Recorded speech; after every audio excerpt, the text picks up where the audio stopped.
ಕೇಜ್ರಿವಾಲ್ರನ್ನು ಕೊಲ್ಲಲು ಕೇಂದ್ರ ಸರ್ಕಾರ ಹಾಗೂ ದೆಹಲಿ ಪೊಲೀಸ್ ಸಂಚು ರೂಪಿಸಿದೆ. ಆಮ್ ಆದ್ಮಿ ಪಕ್ಷದ ಗಂಭೀರ ಆರೋಪ.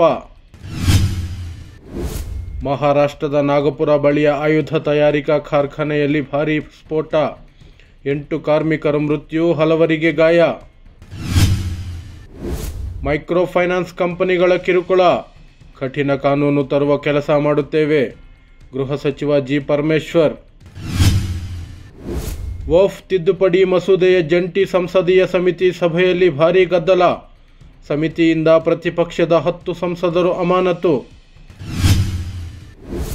ವೇತನ ನೀಡದ್ದಕ್ಕೆ ಕೋಚಿಂಗ್ ಸೆಂಟರ್ ಶಿಕ್ಷಕರಿಂದ ಸಾಮೂಹಿಕ ರಾಜೀನಾಮೆ. ಉತ್ತರ ಪ್ರದೇಶ, ದಿಲ್ಲಿಯಾದ್ಯಂತ ಬಂದ್ ಆದ FIIT-JEE ಕೋಚಿಂಗ್ ಸೆಂಟರ್ಗಳು.